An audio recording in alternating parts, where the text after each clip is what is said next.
estamos aqui para aproveitarmos o tempo, né? Vamos aproveitar o tempo, o nosso tempo, o tempo que Deus nos concede de aprendermos aquilo que realmente é verdade, edificante e é concreto. Isto, nós vamos ler a Bíblia.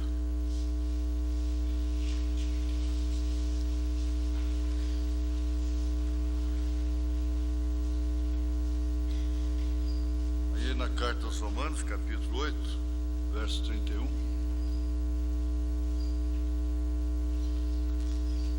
Nós temos cântico de vitória. Cântico de vitória, não é?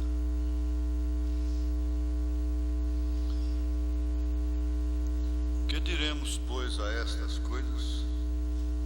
Se Deus é por nós, quem será contra nós? Aquele que nem mesmo a seu próprio Filho poupou, antes o entregou por todos nós, como nos não dará também com ele todas as coisas? Quem intentará acusação contra os escolhidos de Deus? É Deus quem os justifica. Quem os condenará? Pois é Cristo quem morreu, ou antes quem ressuscitou dentre os mortos, o qual está à direita de Deus e também intercede por nós. Quem nos separará do amor de Cristo? A tribulação, ou a angústia, ou a perseguição, ou a fome, ou a nudez, ou o perigo, ou a espada? Como está escrito: por amor de ti somos entregues à morte todo dia. Fomos reputados como ovelhas para o matador. Mas em todas estas coisas somos mais do que vencedores por aquele que nos amou.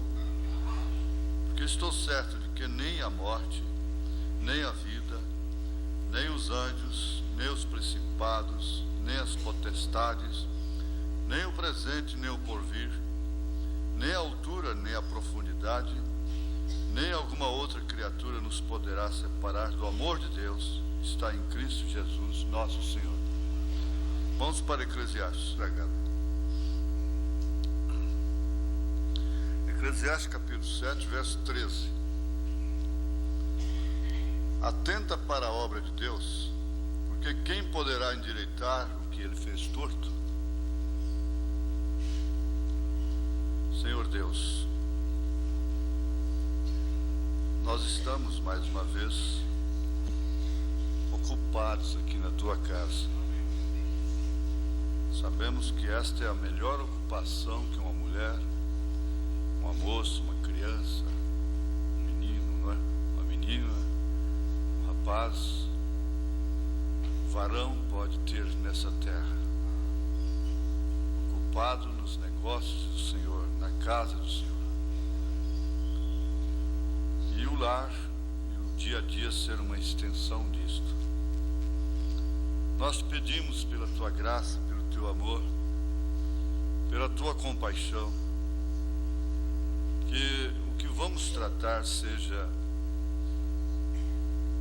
de eficaz poder e favor de todos. Nós temos esta convicção. Nós estamos certos de que temos crido de uma maneira correta. E por isso nós desejamos viver aquilo que temos crido. Pedimos perdão dos nossos pecados. Pedimos corações limpos, corações puros, espíritos retos, caráter limpo, forte, crença definida. Isso caracteriza o verdadeiro cristão. E nós pedimos isto ao Senhor, em nome de Jesus Cristo. Amém. Assentai-vos, irmãos.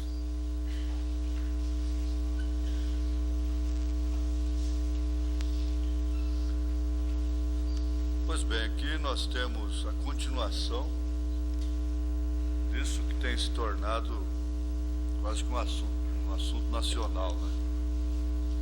Está indo as partes já, por várias partes. Algumas perguntas encabeçarão o estudo de hoje. Como disse, às vezes você tem uma pergunta racional, que combina com o assunto, não é? Se não combinar, não tem como responder aqui dentro desse assunto. Mas aqui está: sou casada, separada do marido, desquitada, divorciada, tenho uns 25 anos, não sei se ela tem 25 anos ou tem uns 25 anos que isso aconteceu. Tem uns 25 anos, Eu queria saber se eu posso casar de novo, sendo com um irmão. A outra é essa: qual é a condição em que uma moça da mensagem pode namorar um irmão divorciado?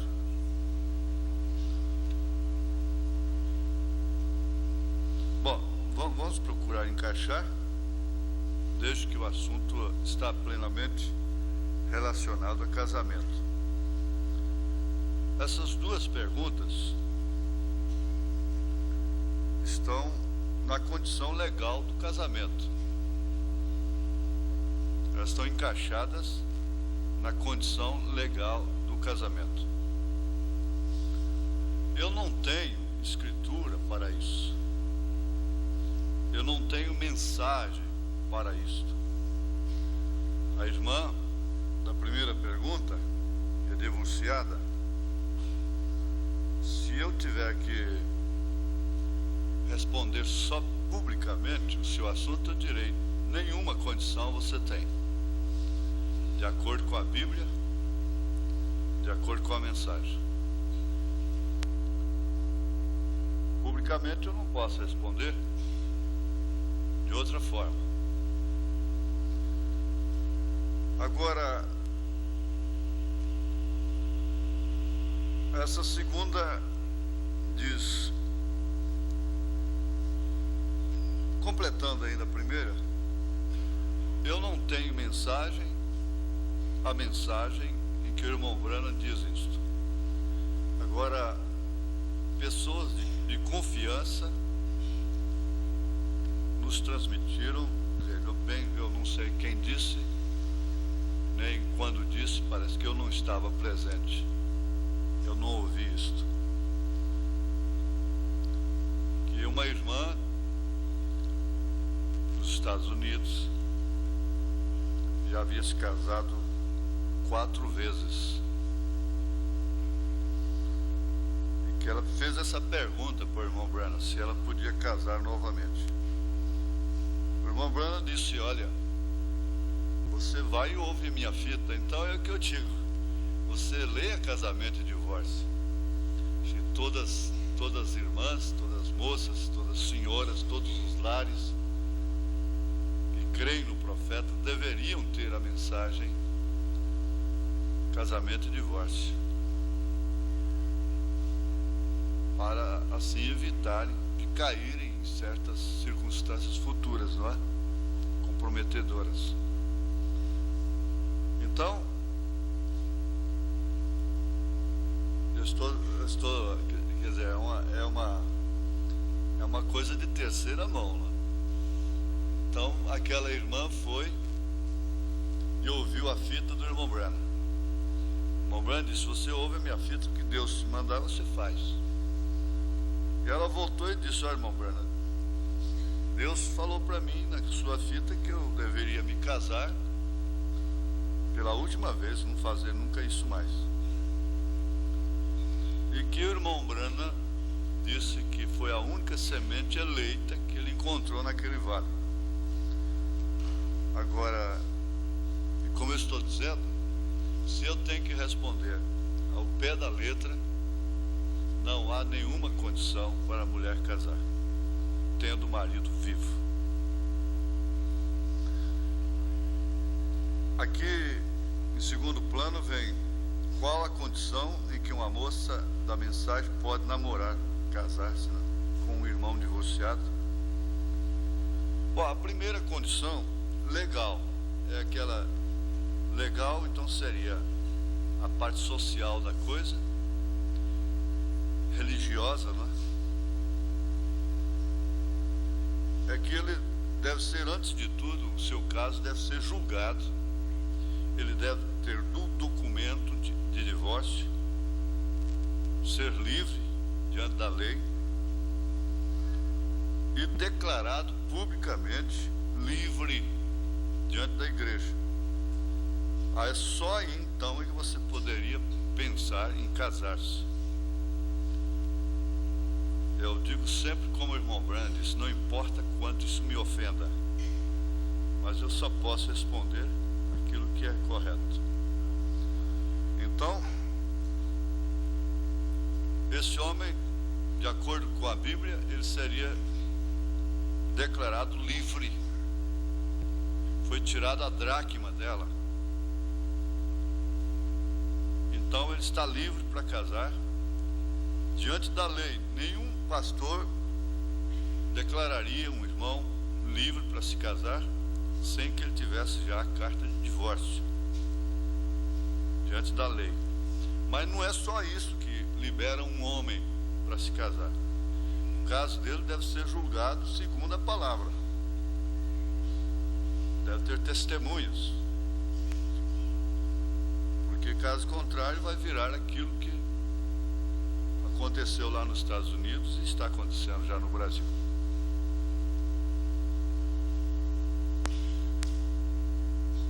Agora, depois disso, então, segue-se as condições normais de um casamento. Ele é solteiro para todos os efeitos. Então você não deve namorar um homem casado. Se ele não foi declarado livre publicamente, ele é casado. Você não deve namorar aquele homem, com pena de sofrer as consequências. Isso sempre foi ensinado aqui. Agora, depois disso segue-se as condições normais de um casamento. Porque agora, então, ele é um homem solteiro, livre. As condições normais você conhece. Todo tempo que você orar é pouco. Todo tanto que você orar é pouco. Muito especialmente um homem divorciado, porque mesmo ele passando no julgamento, normalmente é a mulher que leva a má fama. Mas precisa saber se realmente aquilo, só o trono branco é que vai dizer naquele dia. Às vezes até a mulher prostituiu mesmo, deu razões para ser repudiada e ele ficar livre. Mas só lá no trono branco é que vai saber se realmente ele estava livre. De forma que o homem tem como, porque casamento, divórcio, disse ele pode, ela não, mas ele pode. Então o homem tem como.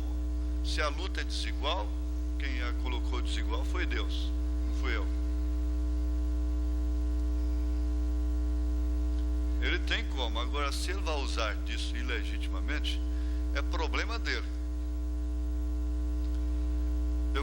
Eu posso ser condenado por 1 milhão de coisas, mas menos por ensinar errado. Deus vai me segurar até o fim. Vou responder por erros pessoais, mas por ensinar errado, tenho confiança no meu Deus que eu nunca vou responder. Então, nesse ponto aí, se vocês nunca devem tomar ninguém, por exemplo. Se a pergunta tenta alvejar alguém,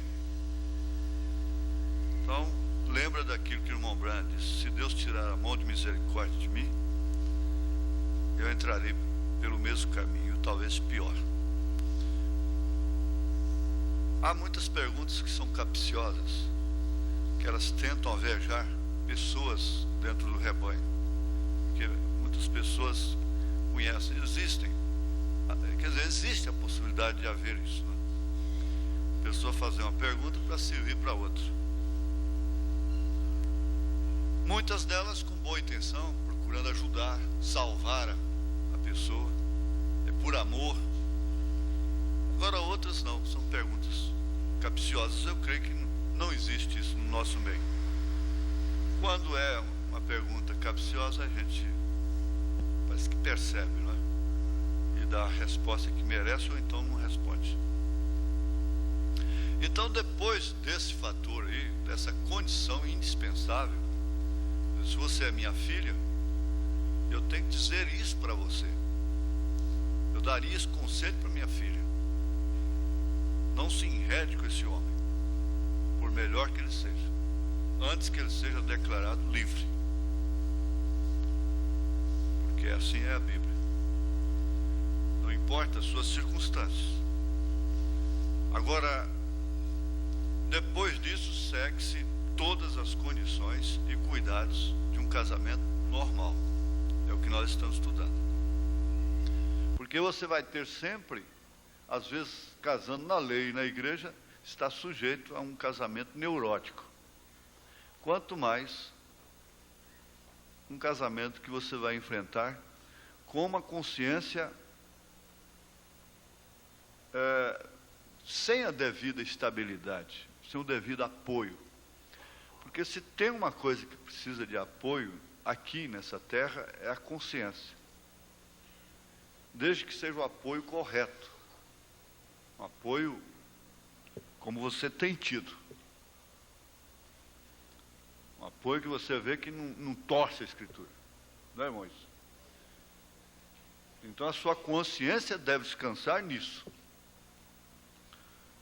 Passou disso, minha filha, meu filho, a responsabilidade é sua. Lá diante do trono não vai adiantar você acusá-la, nem ela te acusar. Todos são iguais diante de Deus. Agora, o estudo continua encampando, não é?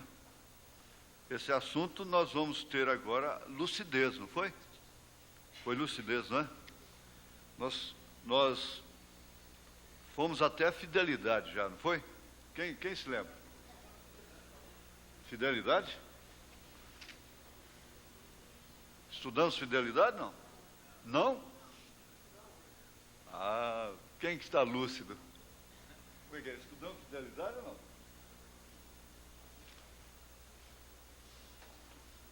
Agora eu quero ter certeza. Hoje são quantos?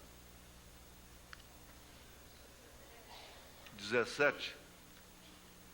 17?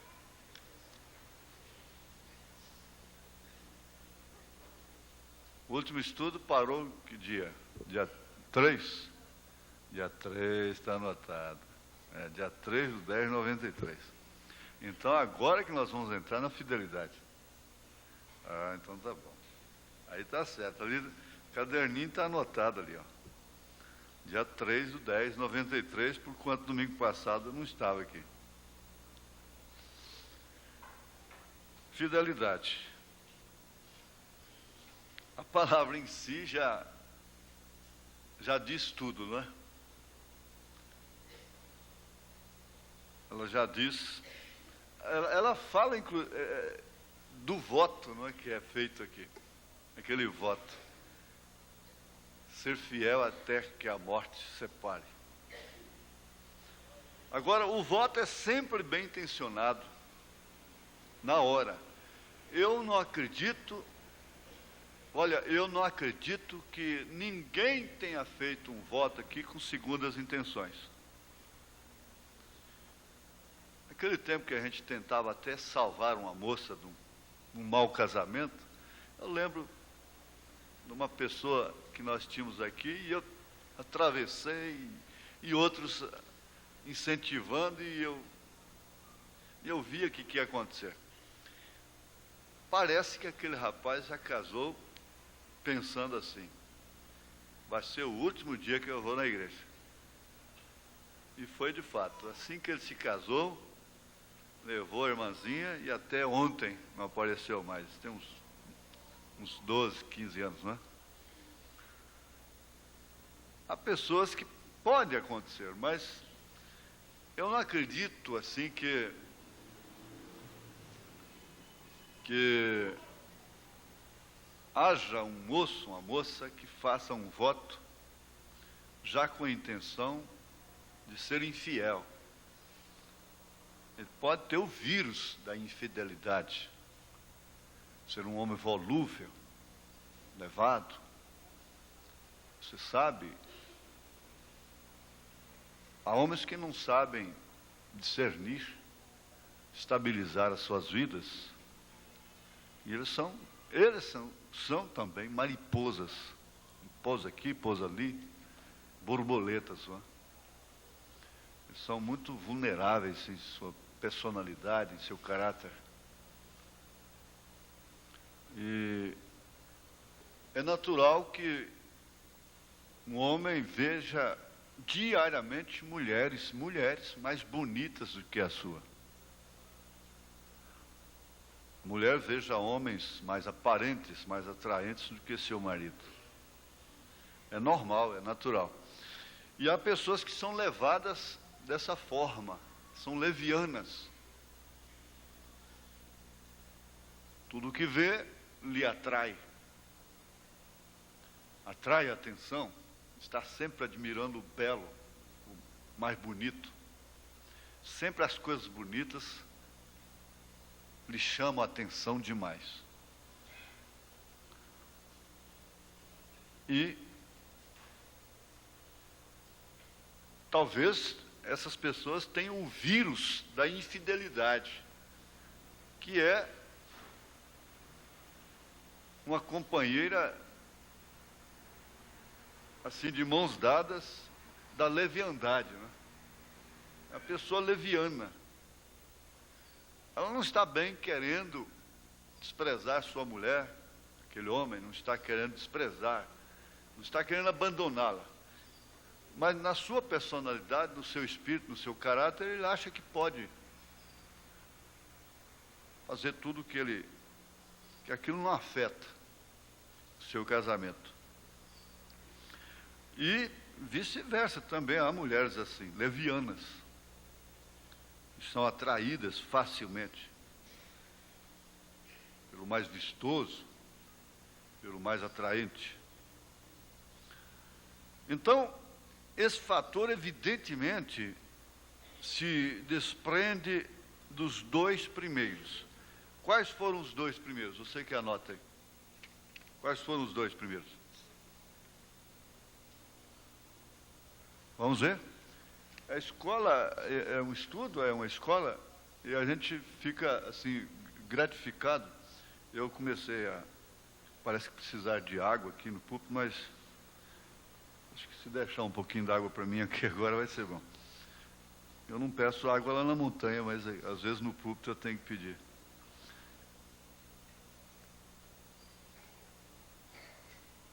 Encontrou ele? Quem encontrou?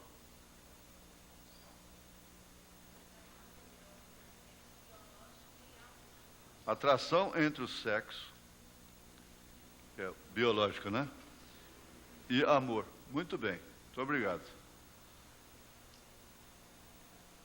Então, veja, esse assunto, fidelidade, se desprende dos dois primeiros. A fidelidade é como aquela de Deus. Se formos infiéis, ele permanece fiel. Então se casa com o vírus da fidelidade. Vamos dizer que isso é um vírus, não é? O vírus da fidelidade. Então ele independe até mesmo de amar. O que acontecia no casamento antigo. Pode uma mocinha de 18 anos, como minha mãe era, meu pai chamava, ó, tem um dentista aí, coisa e tal, viúva, assim, e mandou o compadre fulano falar que quer casar com você, e chama esse homem e marca o casamento, e ela casa e depois mantém-se fiel a ele até depois da morte, nunca mais casar. Ficar viúva com 23 anos.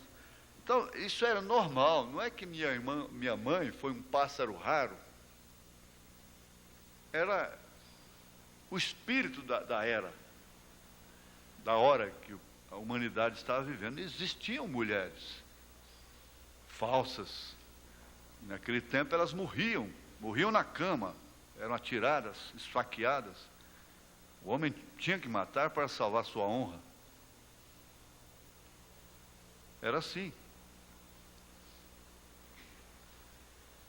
E ele não é, uma vez comprovado, ele não era nem preso mesmo.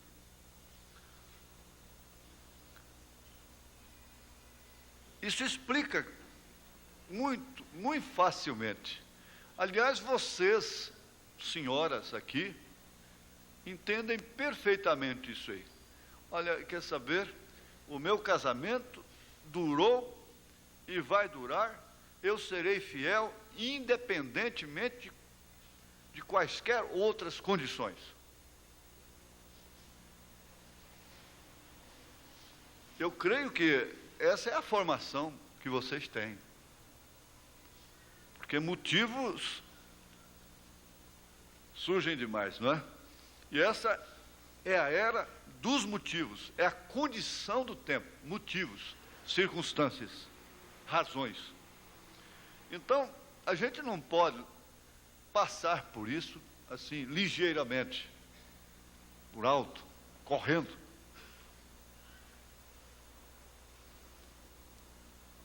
Tem que analisar, raciocinar, ver que realmente isso é assim. A fidelidade independe até mesmo do amor.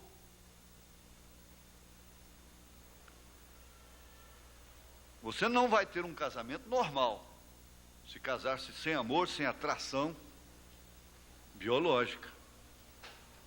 Você poderá ter até um casamento neurótico, controvertido.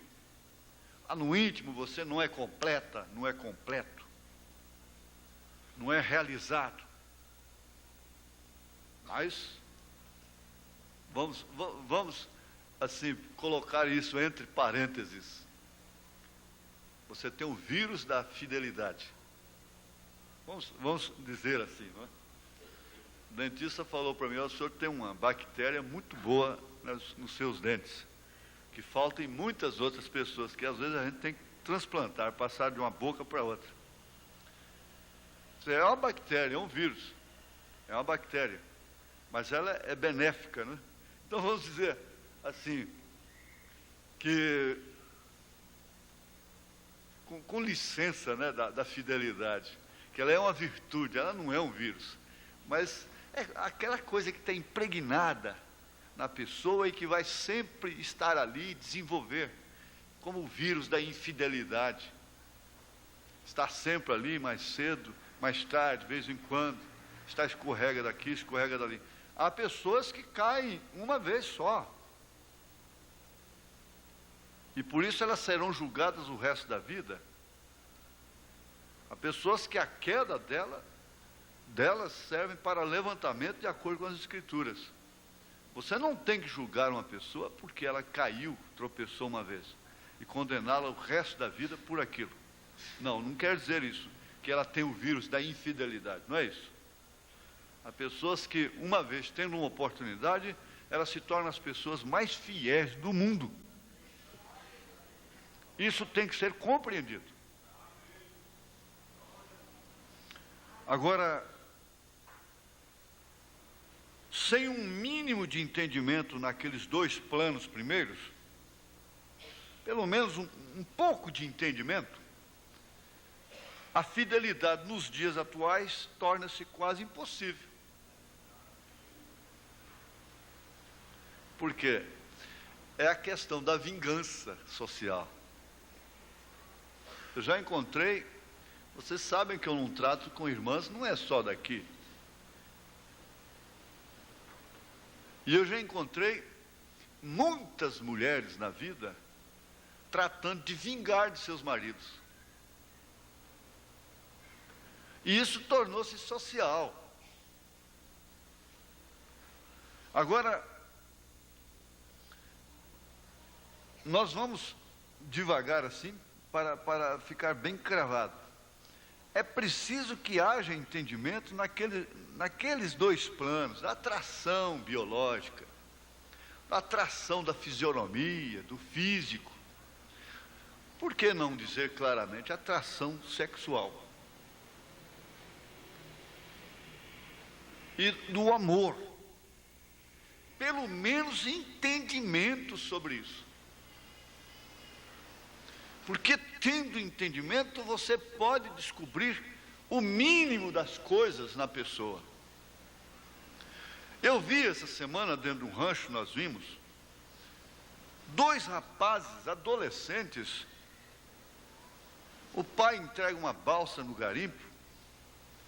Eles estavam ali no ranchinho, sobre um aterro que os bandeirantes ainda fizeram, pesando ouro. Agora aquela balancinha pequenininha que um palito de fósforo faz uma diferença enorme. E aquela porçãozinha de ouro de um lado e um pezinho do outro, aquele pezinho igual de açougue, só que a coisinha mais bonitinha, pequenininha mesmo, pesando gramas. Eles são peritos nisto, eles são pacientes, eles mergulham entre pedras, arriscando a vida, fazem buracos enormes de 6 metros num rio, tirando pedras e pedras, extraindo as mínimas porções, gramas, 4 gramas, 3 gramas de ouro. Há pessoas que são assim, mergulhadoras para extrair males dos outros, defeitos, ferrugens. Mas já outras que vivem investigando as boas coisas. E não é possível que 2 seres possam viver juntos, comerem juntos, dormirem juntos, e não descobrirem nem um pouquinho de ouro naquele outro lado, naquele poço.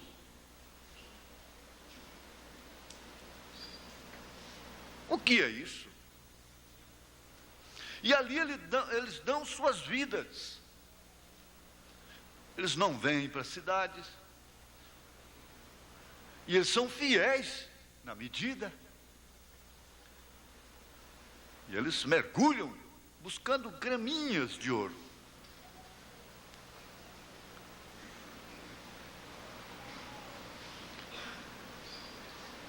O verdadeiro amor se baseia, isso aqui é importantíssimo, se baseia em eleição seletiva, individualizada, que torna a fidelidade possível. Então, aí vem um rapaz de Chicago, aquele moço muito rico, um homem público, olha, rico, solteiro, rico, mulher chove em cima dele, todo mundo quer casar com ele, pega até psicose. Você cumprimenta, está dizendo, olha, ele está para mim.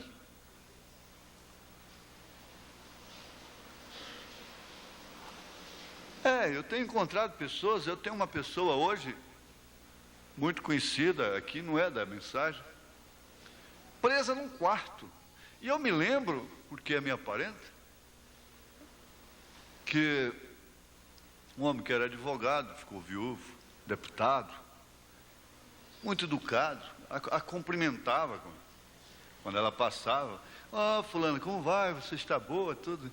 E aquela cordialidade com ela, amigo da família, tudo. Ela arrumou enxoval, fez tudo. O homem casou com outra muito diferente, ele nunca pensou em casar com aquela pobre criatura. Mas arrumou enxoval e perdeu a cabeça, ficou doida mesmo. Compreende? Agora, quantos que seriam bons maridos para ela, que passaram por ela, mas não tinha a posição, porque ela sempre foi meio, né, ela enxergou para cima assim, que seriam bons, tantos. Mas isso é normal. Então o rapaz de Chicago era um homem que tinha... Mas entre todas vocês que conhecem a história, ele elegeu uma. É claro, pelo seu caráter, não foi pela sua beleza. Ele estava enjoado daquilo, porque isso causa nojo até certas horas. Certas horas causa nojo. Esses homens públicos, esses cantores, eles sofrem. Esses artistas, esse povo, sofrem porque as pessoas se rebaixam demais nos seus pés. Se diminuem demais. Se vulgarizam, ficam vulgares até. Por causa de suas posições, bem entendido. Se eles não tivessem tais posições, elas não queriam nada com ele. Ou com eles, não é? Então é o caso daquele rapaz. Ele tinha que selecionar, fazer uma eleição seletiva. Agora você que conhece a história, sabe que ele chegou lá na fazenda, no rancho, estava aquela festa, as 3 primas ricas, para as quais a prima órfã trabalhava, e ele, cansado daquela lisonja, daquele tratamento, existe um tratamento que você percebe que ele é uma lisonja que você está recebendo, e há pessoas que não gostam disso. Aquilo faz afastá-las mais. O que você gostaria de ter era outra coisa, era compreensão, era outra coisa muito diferente daquilo. Então há certo tratamento que você não gosta dele. Você entende que aquilo é um fogo pintado na parede, que aquilo não é uma coisa permanente, não é uma coisa durável, não é uma coisa para qualquer momento da vida. Aquele tratamento não é na hora da contradição, na hora que você está ferido, machucado. Ali então é que caberia aquele tratamento. Mas então ele estava cansado daquilo, e ele fez uma seleção, ou uma eleição seletiva. Ele selecionou. Eu não acredito que ela seria a mais bonita, que ela era a mais bonita. O fracasso do homem está nisso.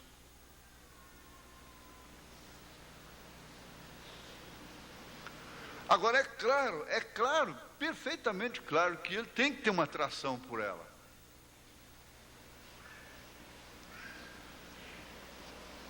Então, essa fidelidade se torna impossível se não houver essa eleição seletiva. O que de acordo com o casamento e divórcio, nós poderíamos dizer aquilo que o irmão Branham disse, casamento e divórcio 236. Aquela revelação no seu coração de que você é dele, de que você é dela. Aí é onde você vai, não somente numa fase da vida. Montes te fazem lembrar dela, rochas, pássaros, água, árvores, animais, tudo faz lembrar. Porque nós já aprendemos que ela está dentro. Oxalá que isso seja perene até o fim. Todos os instantes ela está presente. É a subjetividade. Ele está dentro dela. Ela está dentro dele. Onde quer que vá. Daí 10.000 quilômetros, seja onde for, na planície, nas montanhas, no ar, no mar, na terra, seja onde for, ela está dentro. É Cristo em vós, esperança da glória. É o que eu quero dizer, É isso que esse estudo, o nosso estudo sobre o casamento, não está preso somente à solução de problemas conjugais. Preste bem atenção nisso. Como que querendo consertar o mundo, endireitar o que está torto. Eclesiastes 7:13. Há muitas coisas, há muitos espinhos na vida que Jesus não vai tirar, e que por falta dessa seleção, dessa eleição seletiva, você vai ter que enfrentar aquele casamento até o milênio. O irmão Branham disse: há casamentos que não podem ser consertados aqui. Você vai ter que suportá-lo até o fim. Você vai ter que suportá-lo até o fim. Aí Jesus disse a Paulo: a minha graça te basta. Eu não vou tirar esse espinho de você, não.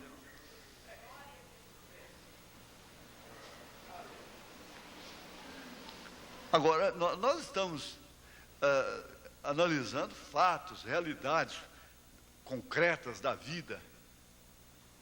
Isso não é apenas teoria, coisa de banco, não é?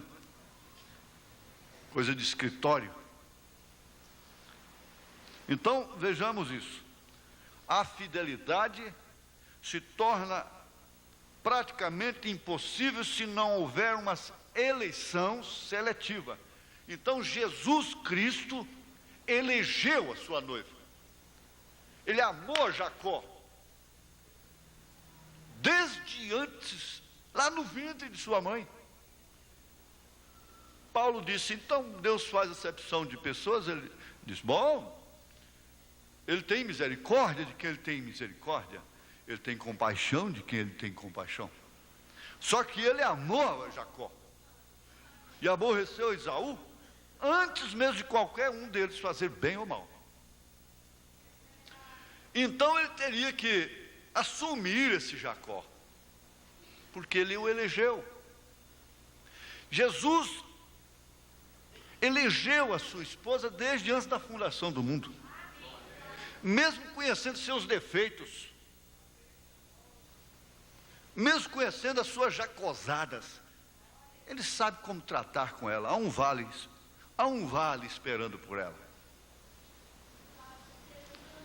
Agora, Jesus, não, por causa disso, Ele não vai ficar atrás da mais bonita. Eu estava analisando isso. Olha, na viagem eu estava comentando isso. Há tantas seitas, religiões tradicionais, milenares, mais bonitas, muçulmanos, da lição de moral. Lição de moral. Um muçulmano, um rapaz, disse para mim: eu namoro minha esposa desde os 7 anos de idade. Me casei com 23 anos, nunca peguei na mão dela.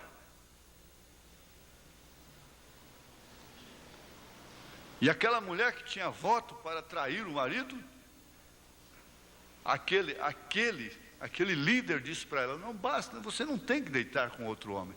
Basta você levantar um pouquinho da sua saia, que cobre os pés. Um pouquinho, um palmo para cima do tornozelo, então você já traiu o seu marido. E o profeta disse que quando aquela moça loira de cabelos longos estava tocando piano em uma de suas reuniões, e que ela saiu dançando no espírito e o piano continuou tocando sozinho, o grande curador, o Espírito Santo tocando. O Espírito Santo toca piano para mim. Ele disse assim: eles têm coisas que nós não temos. Os Quakers não veem televisão, não têm rádio, vestem-se de preto, não andam de automóvel, carruagem. Isso eu vi pessoalmente. Tentei tirar fotografia deles, eles não pararam. Isso quer dizer, religiosamente, formalmente, são muito mais bonitos. Uma freira tem uma vida linda, às vezes vai para o convento, não é só porque se perdeu, ela vai por chamada mesmo, e entrega a sua vida completamente naquele serviço, recluída a vida toda. Elas têm as peles mais bonitas do mundo, porque não bronzeiam, não queimam o sol. Agora, são bonitas religiosamente, mas Jesus não é esse volúvel que vê uma mais bonita, porque a sua está desgastada, está enrugada, está com defeitos, está falhando. Ele vê uma muçulmana ali bem vestidinha, lá embaixo, a saia arrastando o chão, nunca corta seu cabelo, nunca passa esse batonzinho disfarçado nos lábios, nas unhas, esmalte. Jesus então fica assim, aquela lá é mais bonita. Ele tem a ver com aquela que ele elegeu e selecionou. Você tem a ver com essa mulher que você elegeu para ser sua esposa, a mãe de seus filhos. Você foi quem a elegeu. Foi você quem o elegeu para ser seu marido. Então não tem ninguém mais bonito que ele. Não tem ninguém melhor do que ele. Porque você vê um tratamento ali de um parente, de um cunhado, de um tio, de um primo, que você gostaria de ter, de um amigo. Aí já fica, por que meu marido me trata daquele jeito? Aí começa a coisa. Jesus não é assim. O amor dele é seletivo. Ele selecionou para si pessoas perfeitas. Lá na grande ceia não foi mancos e aleijados. Mas ele os elegeu. Agora você elege essa mulher, mas eu pensei, pastor, que ela ia cuidar da minha roupa direitinho. Ia pregar o botão quando arrancasse, ia manter minha roupa limpa, porque eu já tinha problemas. Eu tinha que lavar minha roupa quando chegava em casa. Passava a roupa, ficava toda amarrotada. Agora eu chego, está do mesmo jeito. O que valeu esse casamento? Só aumentou a responsabilidade.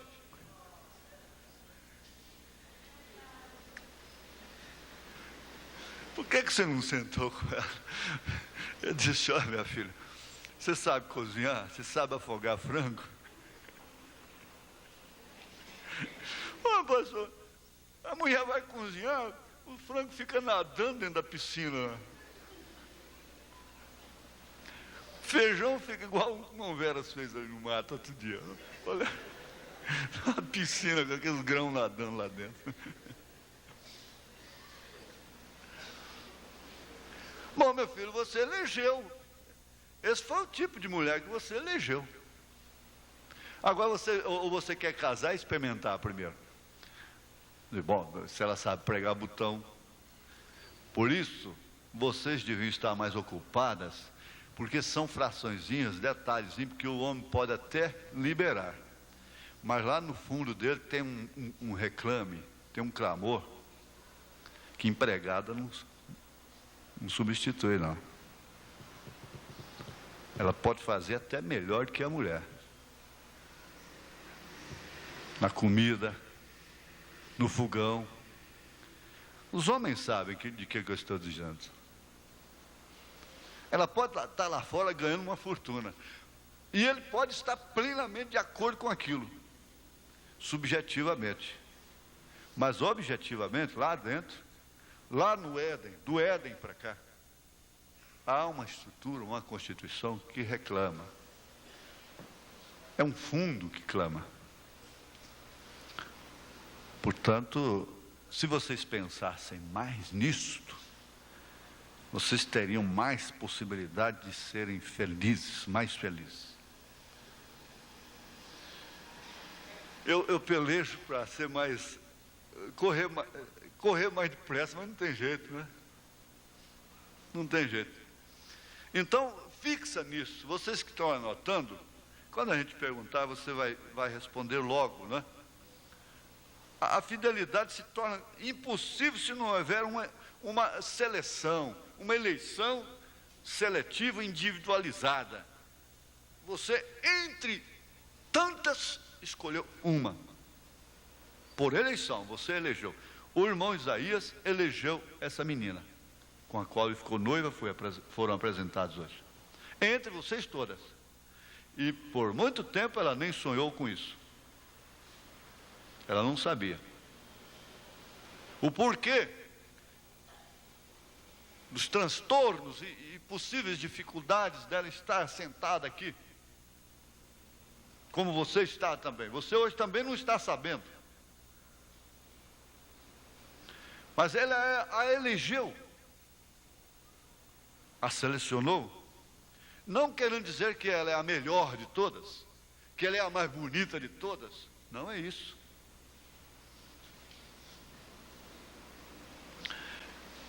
Fidelidade, porém, veja aqui, ó, presta atenção, isso aqui é profundo, não é um direito de propriedade. O grande engano está nisso aí, você pensar que o amor dá direitos, entre aspas, direitos de propriedade sobre o outro. Ora, isso é simplesmente funesto para o casamento, isso acaba com o casamento.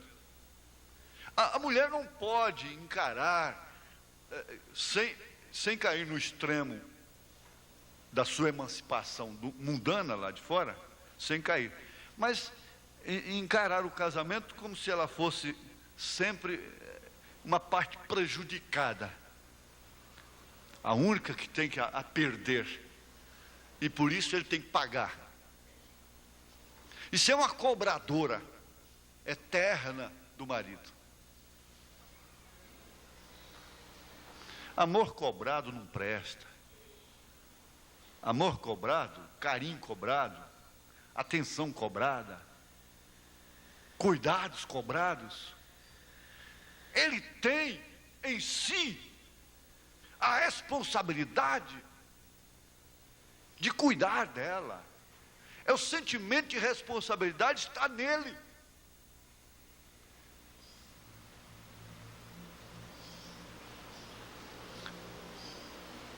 Então você entender que seu amor é um direito de propriedade. Gente, olha, um marido que a mulher tem que ficar pegando o colarinho dele, onde vai tem que ficar com os olhos em cima. Que casamento é esse, meu Deus? Uma mulher que vai cuspir ali fora, o marido já... O que você foi fazer lá na janela?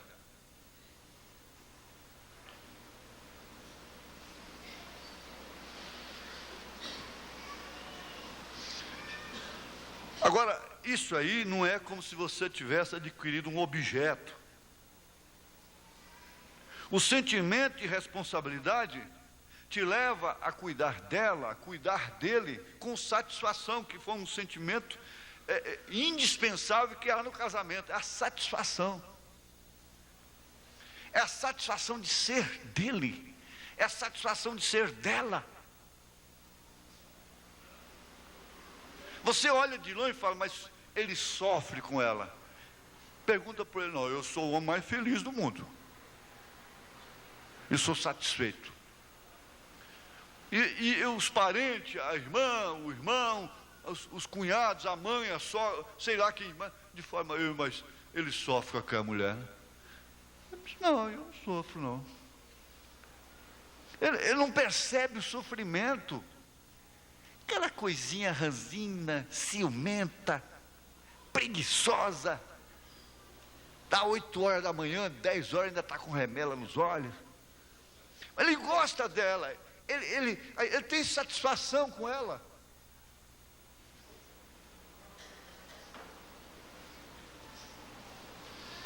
Aí diz, bom, mas olha um gosto que é uma carrada de abóbora. Agora nós vamos ver aqui a base ou bases para motivações para a fidelidade. Então tem que haver motivações para a fidelidade. O irmão Branham diz assim, que aquela irmã, aquela moça casou-se com um rapaz que era novo convertido, ele tinha apenas 2 anos. Você chega um rapaz que você não espera nele ser batizado ainda, né? Mas ele tinha 2 anos apenas de convertido. Então era novo convertido. Ela disse: olha, eu sei que você veio de uma vida pecaminosa lá de fora, coisa e tal. Se acontecer alguma coisa com você, se você cair por aí, não se vá de mim. Eu estou pronta para te perdoar e te ajudar nas maiores dificuldades. E franqueou para ele, como diz: olha, eu casei com você sabendo. O profeta disse que ele diz assim: como que eu vou fazer um mal contra uma mulher dessa, que fira uma confiança, um sentimento desse? Ele não teve coragem, nunca. Por quê? Ela motivou a fidelidade.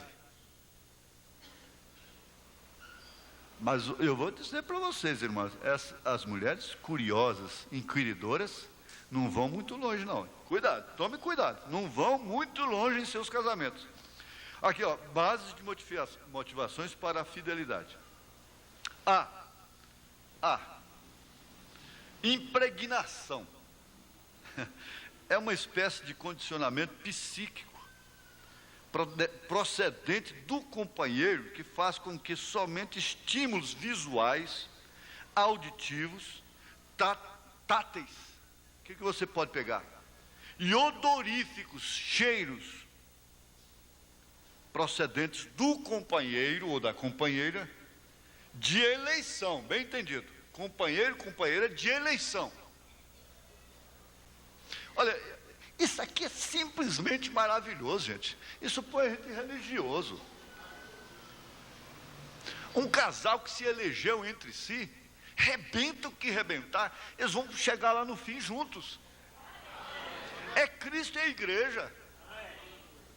O que tiver de consertar, ele vai consertar. Mas tem que chegar lá no fim com ele. Porque ele a elegeu. Ele a elegeu.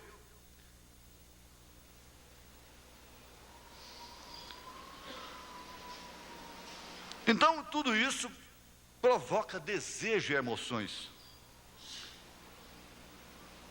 Eles dizem: eu vou cuidar um pouco do meu visual. Ora, gente, é certo que existem os extremos. A mulher tem que conhecer o homem barbudo, suado. O homem tem que conhecer a mulher, sua mulher suada.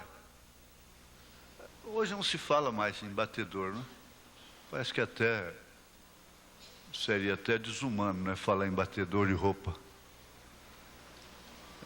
Elas quase não morriam de infarto, porque bater roupa, lavar roupa, né? Elas tinham muito mais saúde. Eu só sei isso. Elas tinham 10, 12, 15 filhos e chegavam à velhice com 80, 90 anos. Esse é o desafio para a ciência, né? A modernidade. As máquinas, essas coisas, vieram diminuindo o tempo de vida e a saúde. Alimentação, isso não precisa nem comentar mais. Será o desafio está na cara, está diante de nós, e nós continuamos rebeldes nesse sentido. Por isso elas têm que ficar lá na margem do horto, lá, queimando as banhinhas, andando por lá, porque não tem roupa para lavar, não tem nada para fazer, é só escrever outra coisa.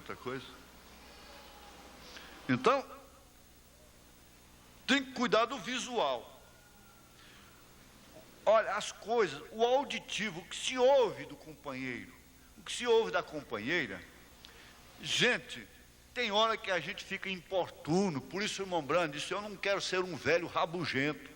Homem aposentado, fica só dentro de casa, fica rabugento. E isso aqui, e aquilo ali está fora do lugar, isso aqui, essa galinha, essa lâmpada acesa, isso aqui, oh, você está demorando demais no banheiro aí, está gastando energia, isso aqui. Olha o grão de arroz aqui no chão. Você sabe que fica mesmo. Vocês não sabem quanto custa.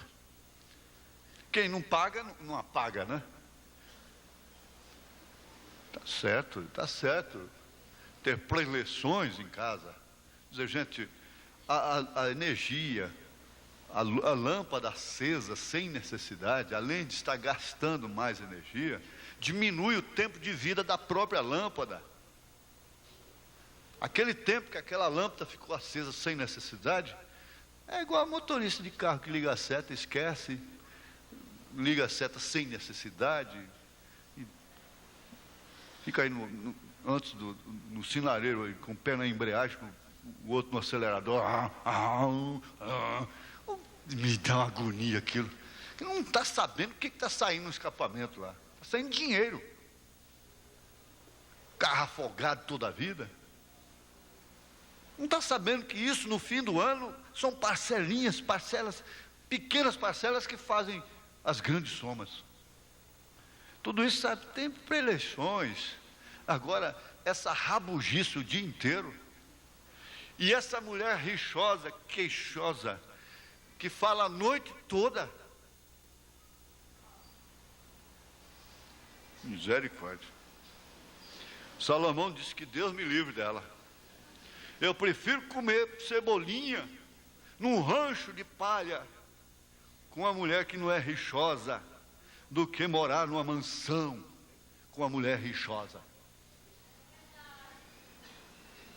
Assim disse Salomão, né? Em outras palavras. Essas coisas, o próprio cheiro, até que eu vou deixar isso, vamos deixar, do companheiro, da companheira, de eleição, provocam desejos e emoções, ou seja, reações amorosas. Existem sentidos que eles exigem correspondência. O olfato percebe o mau cheiro. O olfato percebe o bom cheiro. Você entende? Agora faz isso, esse paralelo aí com Cristo e a igreja, o bom cheiro que Paulo falou. Deus gosta do bom cheiro. No incenso que é queimado e sobe até as suas narinas, que é o sacrifício da sua vida, um coração quebrantado e um espírito reto, o qual o Senhor não despreza. Então, olfato é olfato. Dificilmente uma pessoa percebe o seu próprio hálito, porque ela está acostumada com aquilo. Quem percebe é o outro.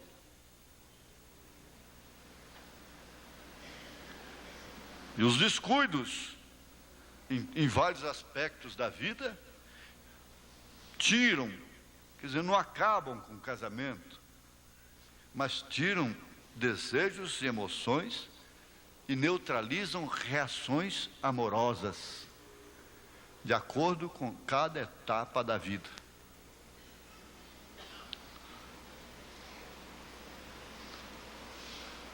Isso pode realmente provocar um certo desvio, um certo desânimo, quando aquele parceiro está em direção a ela ou a ele, com exclusão de qualquer outro. Olha, às vezes, me permitam, tem mulher que tem tristeza de chegar à noite.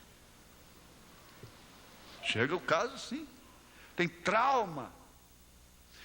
Fica embromando pela cozinha, enrolando no serviço doméstico, lavando vasilha e fazendo coisa, e o embroma o mais que puder. Tem trauma de ir para o quarto. Tudo por causa de ignorância, estupidez do homem. Morreu aquela atração, ela nunca vai ser infiel, ela vai ser fiel até a morte. Mas ela não usufrui das emoções que um casamento tem até o seu último dia. Ele não usufrui. Por outro lado, porque isso acontece dos dois lados. Então você não tem que viver preocupada. Existe o centro para tudo. Eu espero, nós estamos num auditório misto, então a gente não pode minuciar tudo. Mas vocês entendem, existe o centro para tudo. aquele cuidado que não neutraliza, que não interrompe aqueles momentos de reações amorosas entre si. Isso alimenta o sentimento de fidelidade um ao outro. Não resta dúvida. Agora, a letra B vem exatamente a satisfação. Veja, é a segunda base para a fidelidade. Vamos sempre observar. O caráter daquela mulher cristã é esse, é o de Deus. Sendo infiel, eu permaneço fiel. Se formos infiéis, ele permanece fiel. Isso não tem nada a ver se cheira mal, se cheira bom, se fiel, uma vez fiel, fiel para sempre. Não é certo?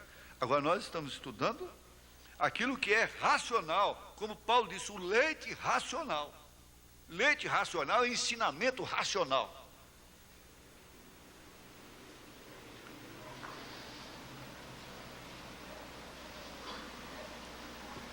Então, a satisfação é a segunda base para a fidelidade.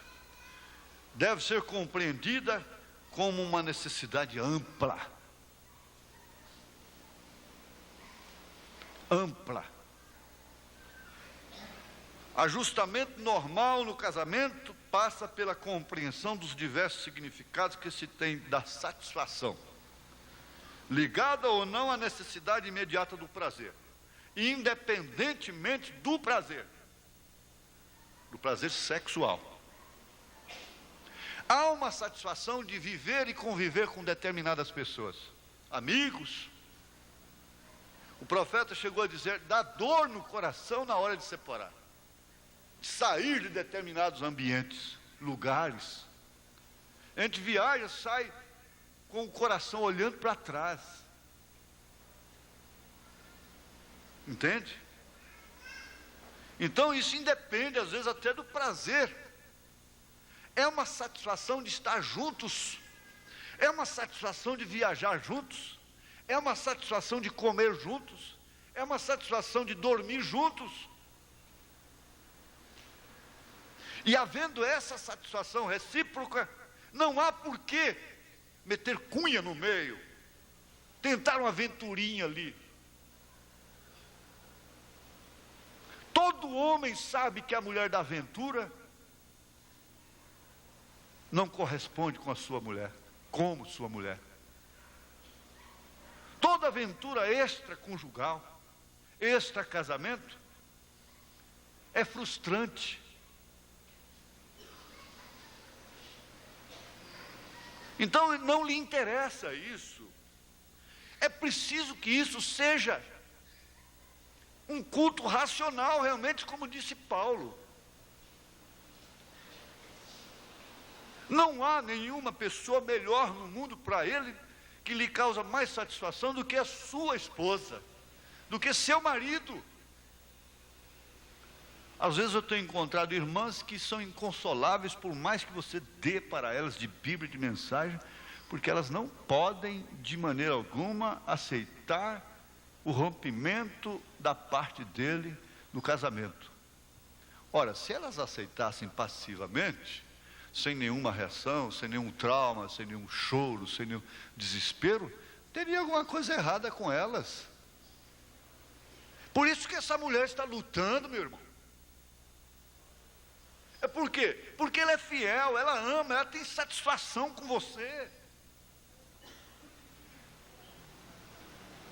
Não tem um homem que tenha aventura extraconjugal, que tenha paz no espírito, que tenha satisfação no espírito. Ele está satisfeito. Não tem. Agora, isso, não precisa nem fazer menção da mulher, é claro.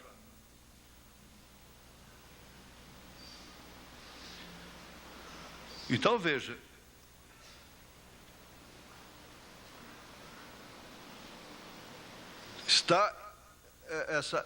essa satisfação, ela está, vamos dizer, ela é independente até da necessidade imediata do prazer.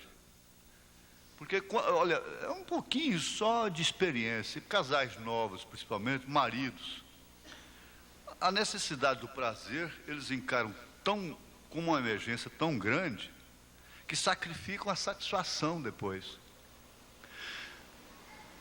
Não vai morrer se deixar para amanhã. Não vai acabar se só pode a semana que entra. O importante é não sacrificar a satisfação da vida com ela. A satisfação da vida com ele. Paulo disse em 1 Coríntios 7, que isso deve ser analisado mutuamente e perder uma certa vergonha de dialogar determinados assuntos íntimos. Vai dialogar com companheiras, que por sua vez já vai contar para outras.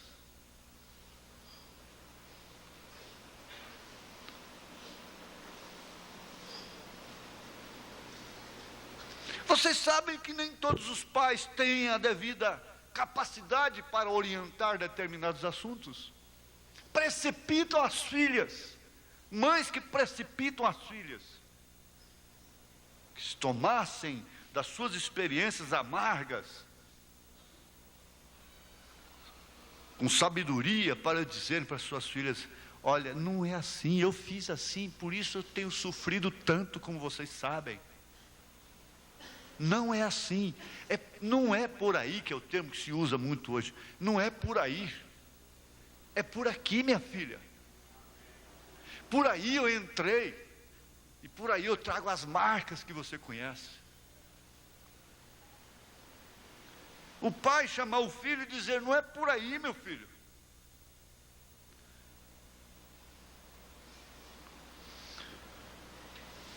Então você entende, o atendimento do prazer não pode ser confundido com a satisfação do viver. Eu entendo bem, agora que é a hora do bem, é a hora que o bem soa melhor no ouvido dela, é a hora que o amor, meu amor, soa melhor no ouvido dela. Eu entendo.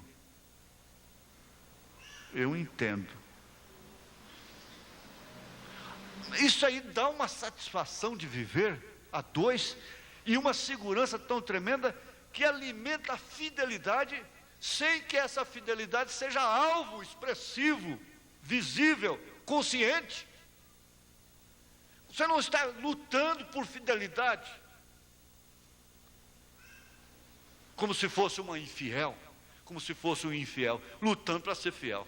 Não há esse tipo de luta, gente. Não pode haver esse tipo de luta. Paulo sempre relacionou isso com a igreja e Cristo. Cristo é a igreja. A reverência, olha, o temor, a reverência, o respeito, se torna uma parte do caráter dela. Muitos homens são culpados de não serem reverenciados por elas.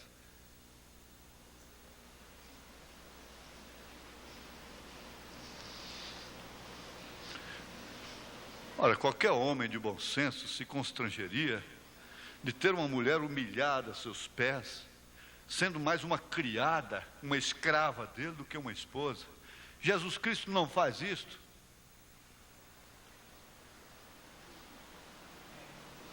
Ele se sentiria constrangido. Por isso você encontra um William Branham de avental, ajudando a esposa a lavar as vasilhas. Ora, uma casa dessa só podia ter satisfação, ou era só na cama.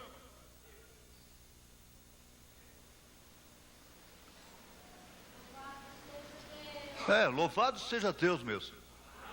Aleluia.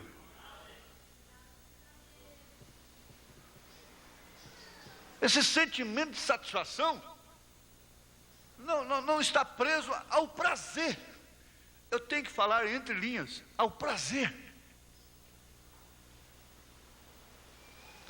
Gente, comumente, Veja, até entre amigos, entre irmãos, é natural que nós entremos até em conflito, esquentemos a cabeça um do outro, mas quando você vê, quando cai aquele sentimento de compreensão, que atmosfera gostosa acontece ali naquela hora. Aí cai um sentimento de satisfação um com o outro. Você precisa estar satisfeito com Cristo. Por que a igreja estava satisfeita dentro da arena? Com leões, bocarras abertas, rugindo. E ela satisfeita com Cristo. Você não pode entender por que uma mulher sofre. E quantas delas dizem: aquele tempo que eu não tinha sofás, não tinha um som bonito dentro de casa, não tinha uma casa boa, era um barraquinho, e tinha uns banquinhos, e uma prateleirinha, e um potinho d'água ali. Que tempo bom antes dele prosperar. Que tempo tão feliz. Eu era feliz e não sabia. Tinha satisfação. Era uma luta compartilhada, era de mãos dadas. Mas ele cresceu. Chegou o telefone, chegou o carro. Chegando o carro, telefone e outros meios, então chegaram as possibilidades das aventuras. Facilitou muito mais as coisas. E a satisfação do velho casebre se foi.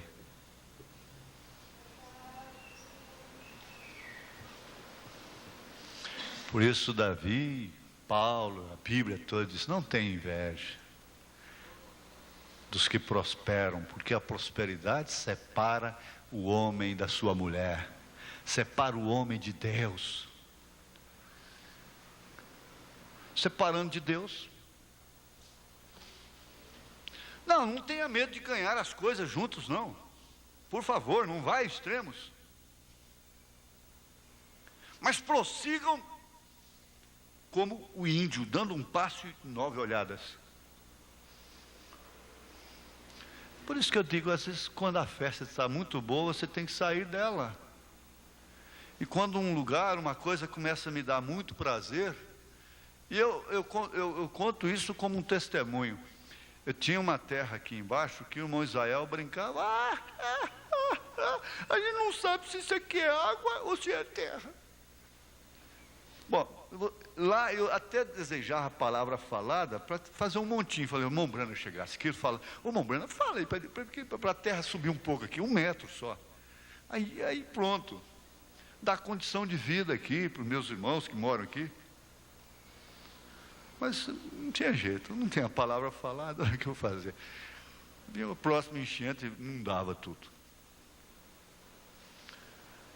Agora, irmão Juraci Cardoso, irmão Luiz Correia, muito tempo trabalhando, adquirem uma posse, para lá de Minas Sul, no caminho de Cavalcante. Então, é o retrato da minha vida, de um extremo ao outro. Estava lembrando, uma Haroldo lá. O retrato da minha vida. Só lá a gente chorava. Precisasse de um chá de pedra, morria. Aqui é só pedra. E é só montanha. Só montanha. Você não queria montinho? Então toma montinho agora. Ó, só isso. Ninguém vai lá de carro normal. Tem que entrar num calhambeque, lá com o irmão Luiz Correia. Todas as vezes esse trem tem que quebrar no caminho. Mas vai ficando tão bom, que olha, cuidado. Quando está muito bom é melhor vender. É melhor jogar fora. Mas isso não é chantagem, não. Pode deixar que não é chantagem. Mas veja aqui, ó. Se você adquire satisfação num lugar, olha, a sua presença é símbolo de fidelidade. O homem na hora certa em casa, representa o quê? Fidelidade. Ele viaja, tem o costume de viajar, chega naquela hora. Ele começou a atrasar e dar muita explicação e coisa e tal, daqui a pouco, você já, o que está acontecendo? Quer dizer, ele na igreja é fidelidade com Deus. Ele começou a falhar nos cultos. O que está acontecendo? Você entende? A sua presença significa fidelidade. Não quer dizer que a sua ausência queira dizer infidelidade. Porque ele tem que se ausentar fisicamente. E mesmo a ausência dela. Mas veja, se alcançou uma satisfação em nível mais amplo, com o companheiro ou com a companheira conjugal, se a relação é gratificante, não haverá nenhuma razão para se buscar outro parceiro, outra parceira, fora do matrimônio. Uma vez que o casamento, agora para nós, uma vez que o casamento, segundo São Paulo, 1 Coríntios capítulo 7, por causa da prostituição, cada homem deve ter a sua mulher. E a mulher precisa tratar. A mulher precisa se conservar. Porque ela foi dada para livrá-lo da incontinência. Precisa se cuidar. Eu já pus irmãs à disposição da assistência médica nossa. Se você vai tratar, vai cuidar disso. E se não quer tratar, então tem alguma coisa errada com seu espírito. E você poderá ser repudiada pelo seu marido, de acordo com o casamento e divórcio. Pelo menos a razão não existe, porque você pode se sentar no banquinho da sua consciência e conversar com ele, mesmo na ausência dele, dizer assim: fulano, eu faltei com você, mesmo dentro do âmbito normal da vida conjugal. Eu estou infringindo 1 Coríntios 7, a Bíblia Sagrada aqui. Eu infringi? Eu não fiz tudo? Essa é a parte da razão. Esse é o racional. Ora, irmãos, por isso é que Deus não gosta de nada por força nem por violência. Deus não gosta. E se Ele não gosta, o homem também não gosta. Ele pode usar disso, ele pode fazer da esposa uma escravinha dele. Mas aquilo que vem, aquela parte dele que vem de Deus, não gosta daquilo. Ele está em choque com o seu próprio princípio. Não tem jeito. Olha, nós temos que parar, já excedeu o tempo. E não vai dar para terminar nem mesmo o sentimento da satisfação. A menos que eu corra aqui, né? Então aí nós temos 1 Coríntios 7. Existem todas as possibilidades de sermos fiéis quando encontramos um ser com o qual se consegue ter a impressão total. Por isso você nunca deve quebrar, descuidar daquela impressão que seu marido tem de você, que sua esposa tem de você. Você precisa cuidar disso. Essa impressão, mesmo que ela seja parcial. Por quê? O que acontece? Isso traz um apaziguamento dos nossos impulsos internos, que muitas vezes são destrutivos, e que por sua vez também existem em todos os seres. Isso é do humano. Ninguém tem que dar instrução para um cavalo como viver com a égua. Não tem que haver seminário, estudos para ensinar um cachorro, me permitam, com perdão da ilustração grosseira. Mas não tem que existir um seminário para ensinar um cachorro a conviver com uma cadela, Mas o homem precisa. A mulher precisa. Por quê? Isaías não disse isso? O boi conhece seu possuidor. O jumento conhece a sua manjedoura. Mas o homem não tem entendimento. Paulo diz: coabite com ela com entendimento. E a maior parte do sexo está na cabeça. Os homens, me deem permissão mais uma vez, irmãs, os homens tarados, a tara está mais na mente. Isso é comprovado cientificamente. Por isso ele é responsável pelos seus excessos. É mente. Entrou para a mente, é aberração na mente.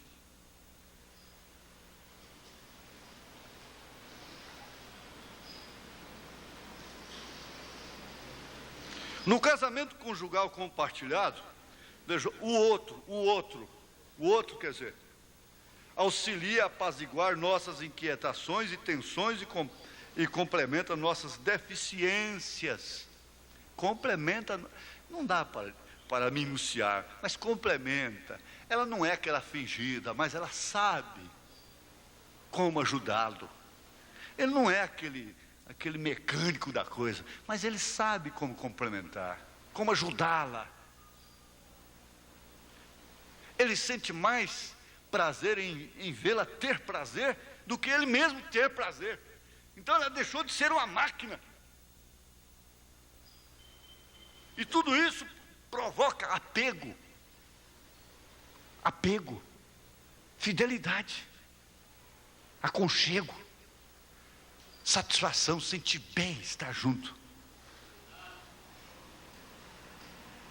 Veja então, e assim então, existirão todas as possibilidades de permanecer fiel. Essa é a parte racional. A parte cristã é essa: sendo infiel, permaneça fiel. Conhece-se então a denominada fidelidade liberada, que permite o amor durável. A fidelidade liberada, o que deveria ser? É aquela que o irmão Branham disse: você não tem que pegar no colarinho dele na hora que ele sair de viagem. Olha, se você flertar com uma mulher lá, eu te largo. E você não vai sair na janela e ficar olhando o vizinho de frente. Uma mulher, ele sabe que ela não vai fazer isso. Não se pode, porém, conceber fidelidade, vida conjugal, duradoura, bem entendido, com ausência de tensões, ausência de crises. Não. Só porque não há tensões, não há crises. Ausência, não. Para alguns, da fascinação do desejo, isto é, de vida diferente do que está vivendo no casamento. Não, isso... Domingo próximo, se Deus quiser, a gente volta um pouquinho aqui para continuar agora na lucidez. Compreendido? Amém? Eu estou com 10, como é que é? 18? 17 do 10/93.